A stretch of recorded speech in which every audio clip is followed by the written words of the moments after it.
Bertempat di halaman kantor Bawaslu Boyolali, puluhan pengawas pemilu melakukan apel patroli pengawasan kawal hak pilih tahun 2024, Selasa 28 Februari 2023. Apel patroli pengawasan pemilu ini juga digelar secara serentak di 22 kecamatan di kabupaten setempat.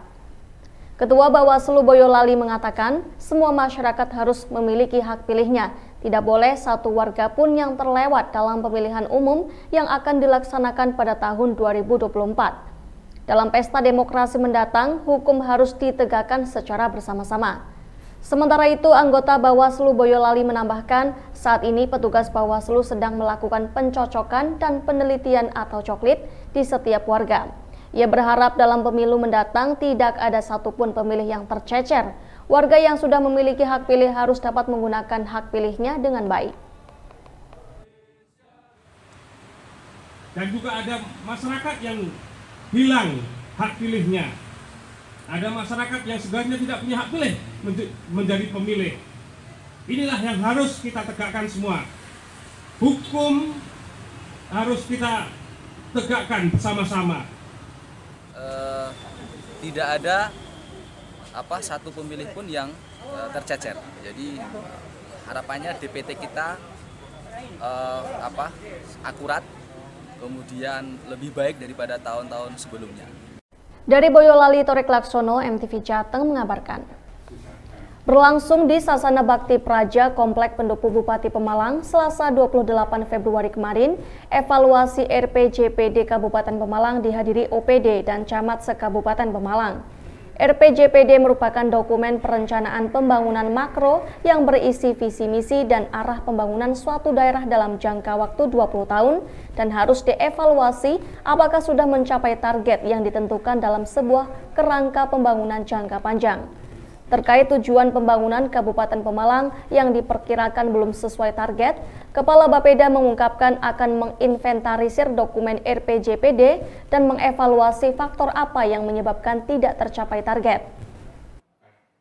Ini adalah evaluasi RPJPD 2005-2025 dan penyusunan RPJP 2025-2045. Yang jelas materi dari evaluasi itu adalah tentang sasaran program kegiatan terkait dengan capaiannya. Iya, kira-kira tercapai apa enggak, kemudian kalau tercapai dukungannya apa, kalau tidak hambatannya apa.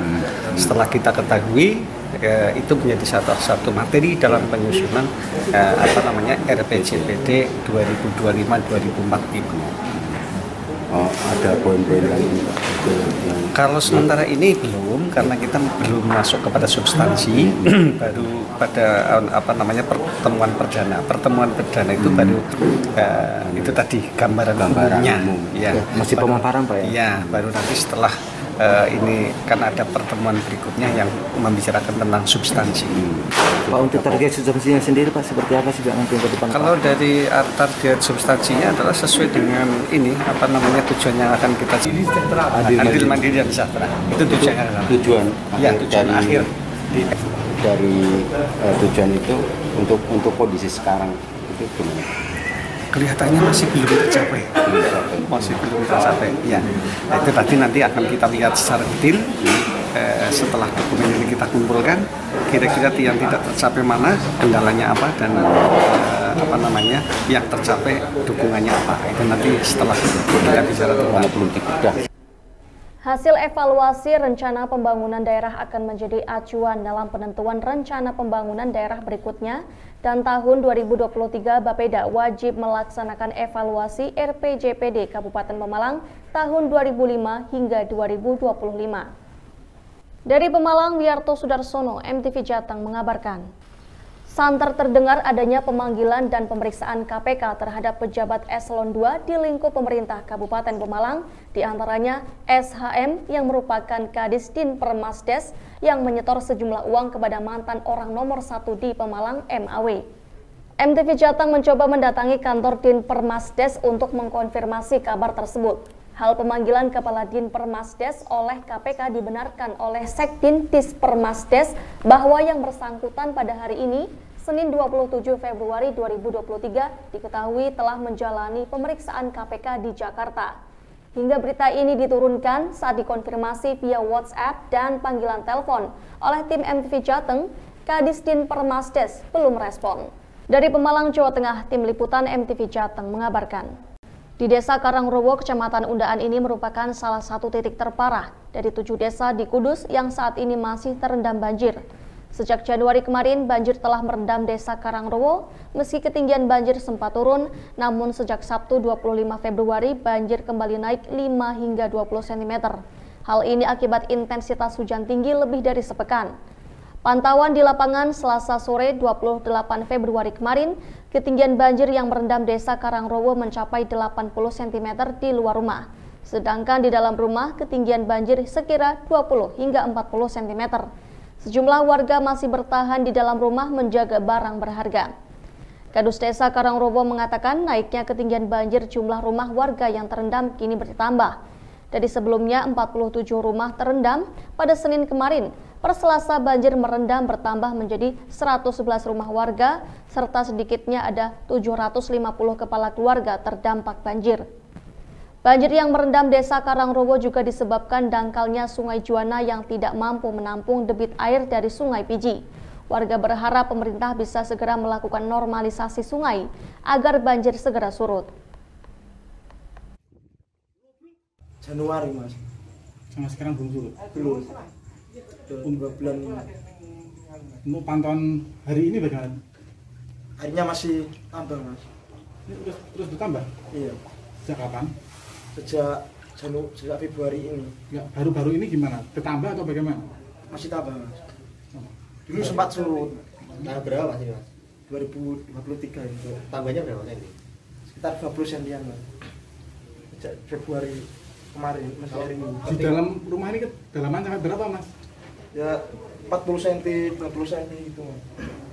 Tergantung kondisi rumahnya.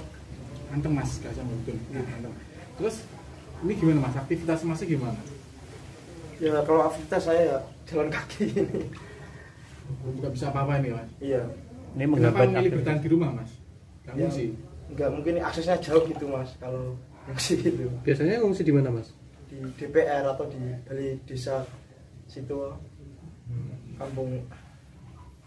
Untuk makan sehari-hari bagaimana Mas ini? Ya masak di rumah, kadang ya dikasih nasi sama desa gitu bantuan.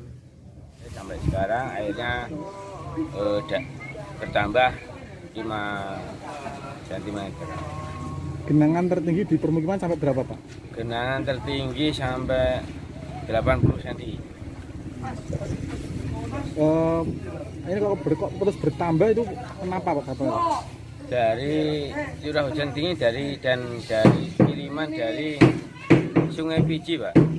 Jadi kalau daerah atas itu hujan itu airnya sampai sini, dan mungkin dari kami kendalanya mungkin ya dari pemerintah minta untuk Sungai JU1 untuk dikeruk, karena kami dan masyarakat sudah 2 bulan ini mengalami banjir. Mungkin dari masyarakat kami dari ada 2 bulan yang belum rumahnya belum surut ya? Surut, kasihan. Total berapa jiwa yang terdampak di rumah ini?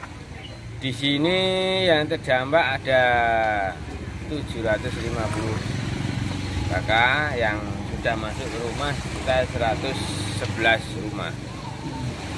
Gempa itu bertambah terus ya Pak? Gimana? Dari kemarin ada sekitar mungkin hari Sabtu Minggu air semakin bertambah. Mungkin awalnya dari Sabtu itu 47 kakak, terus bertambah lagi sampai sekarang dari asesmen kami 111 kakak yang ada. Pemerintah desa setempat hingga saat ini masih mensiagakan posko bencana dengan pengungsian di aula balai desa serta masjid di Dukuh Kerajaan.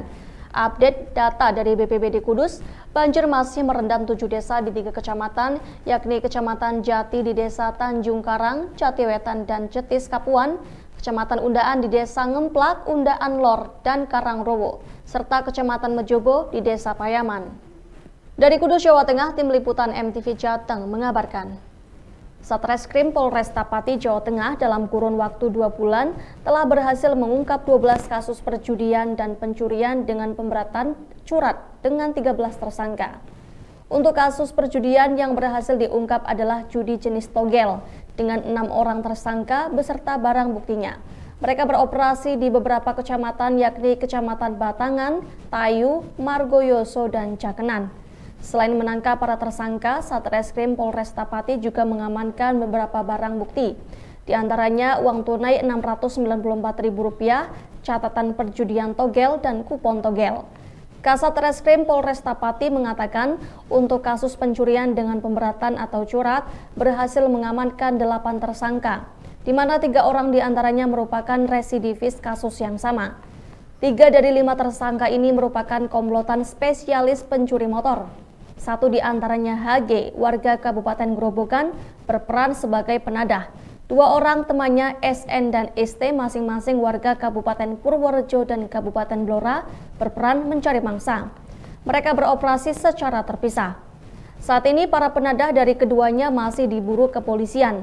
Sementara untuk 2 kasus curat lainnya adalah pencurian mesin sound system berupa amplifier dan pencurian handphone di sebuah tempat kos di daerah Juwana.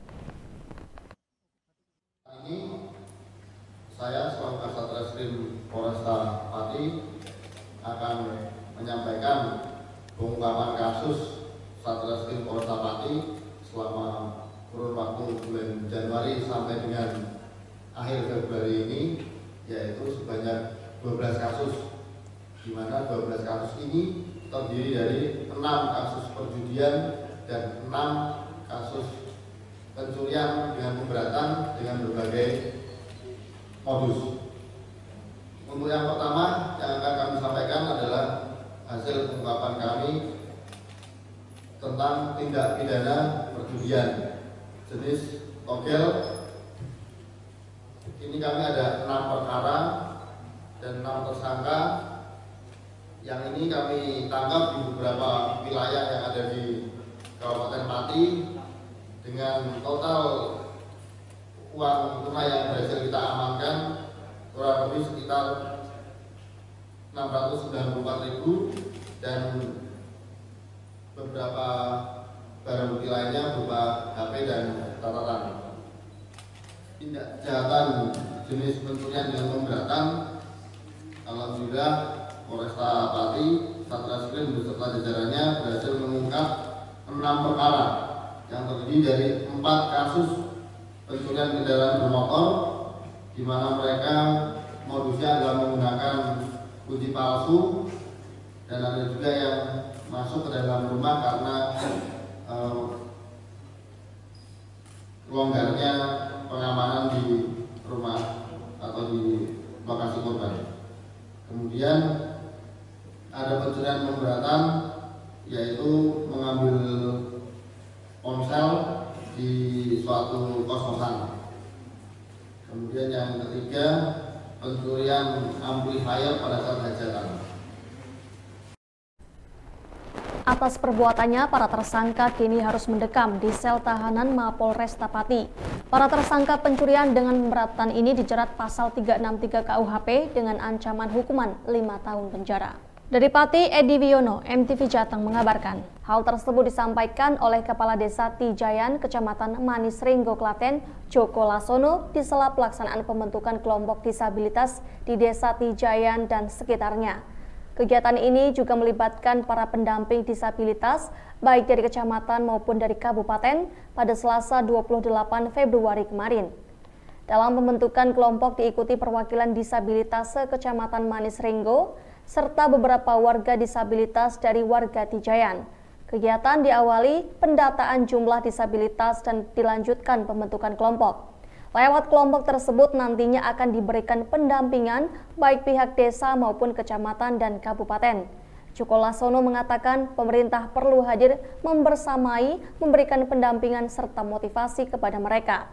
Nantinya dalam musyawarah desa akan diusulkan terkait anggaran untuk kegiatan para disabilitas, khususnya untuk keterampilan dan perekonomian. Mengingat masih banyak para disabilitas yang hanya di rumah dan tidak berkarya, maka ke depan akan diberikan berbagai pelatihan agar lebih berdaya, bisa mandiri menghidupi untuk dirinya sendiri maupun keluarga. Di Desa Tijayan sendiri ada sekitar 48 orang yang termasuk disabilitas. Ini adalah nanti pendataan komplit tentang jumlah disabilitas dan membentuk sebuah kelompok. Di kelompok itu nanti akan kami berikan pendampingan dan juga pembinaan terhadap warga kami yang memang ada beberapa yang masuk kategori disabilitas yang perlu kita hadir untuk membersamai, untuk memberikan pendampingan dan motivasi pada mereka. Untuk saat ini secara garis besar sebenarnya untuk dari pihak desa alhamdulillah sudah memenuhi, cuma karena beberapa hal itu kayak sistem pelatihan dan lain-lain itu kan harus bisa terjadi biasanya kalau ada dibentuk. Seandainya kita dibentuk dalam kelompok itu memudahkan dari desa untuk membuat program-program yang lebih baik. Dari Klaten, Torik Laksono, MTV Jateng mengabarkan. Sekda Boyolali Masruri mengatakan PMI harus dapat bermanfaat bagi masyarakat. Meski dinilai sudah baik, pihaknya tetap memotivasi PMI untuk lebih meningkatkan kinerja yang lebih baik lagi.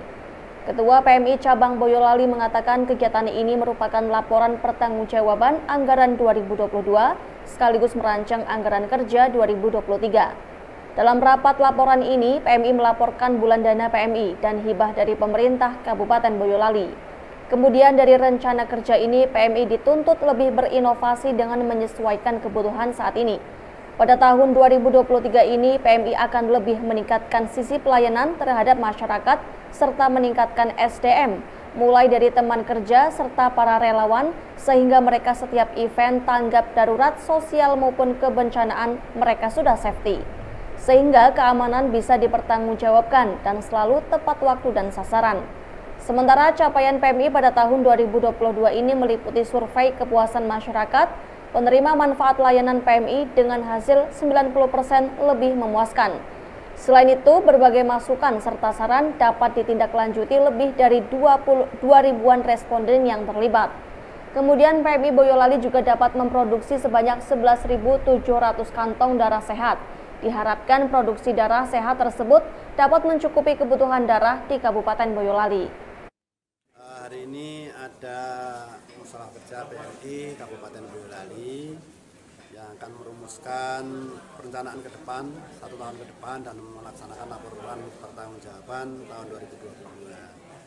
Harapan kami dengan laporan pertanggungjawaban ini bahwa pengelolaan PMI terbuka dan bisa disebarkan oleh masyarakat tentang PMI di Kabupaten Boyolali. Rencana kerja dan anggaran di tahun 2023 dari anggaran yang sudah ada, diantaranya bulan dana PMI dan hibah daripada Pemkab Kabupaten Boyolali. Jadi rencana kerja ini kita dituntut untuk lebih berinovasi yang menyesuaikan dengan kebutuhan yang sekarang kita hadapi. Dari Boyolali, Torik Laksono, MTV Jateng mengabarkan. 3 orang spesialis komplotan pembobol minimarket berhasil diamankan jajaran Satreskrim Polres Batang, Jawa Tengah saat konferensi pers di Mapolres Batang, Rabu 1 Maret 2023. Kapolres Batang menjelaskan para pelaku melancarkan aksinya di 3 minimarket di daerah Subah, Limpung, dan Tersono. Diketahui pelaku berinisial RA dan AS serta PA, ketiganya merupakan warga Kecamatan Gringsing, Kabupaten Batang. Mereka melakukan aksinya pada malam hari dan mengincar minimarket yang sepi tanpa penjagaan. Dengan cara membobol atap toko, mereka berhasil menjarah berbagai barang yang mudah dijual seperti lotion, rokok, dan berbagai barang lainnya. Akibatnya, para pemilik minimarket mengalami kerugian hingga puluhan juta rupiah. Modusnya itu dengan membobol di malam hari. Memang sasarannya ditujukan kepada convenience store yang minim penjagaannya. Tapi alhamdulillah berkat adanya pemasangan CCTV di convenience store, para petugas personil Satreskrim bisa melakukan penyelidikan lebih lanjut, walaupun mereka dalam aksinya menutupi wajah dengan sebu. Ya. Dan atas ungkap kasus ini telah ditangkap 3 pelaku atas nama Rofiuddin Ardiansa, domisili Batang, ya, terlibat di 3 TKP yang saya jelaskan di atas. Adi Setiawan, domisili Batang, terlibat di 2 TKP, Tersono dan Subah. Prasetyo Adi Nugroho, terlibat di 2 TKP, Tersono dan Subah. Ada satu lagi tersangka, inisial JK, masih dalam pengejaran, terlibat di TKP Tersono dan Limpung. Atas perbuatannya, para pelaku dikenakan pasal 363 ke 4E dan 5E KUHP dengan ancaman 7 tahun penjara. Polisi juga masih terus mengembangkan kasus ini dan masih mengejar seorang pelaku residivis yang masih buron. Para pelaku juga diketahui melakukan aksi yang sama di berbagai kota. Dari Batang, Muhammad Hamzah, MTV Jateng mengabarkan.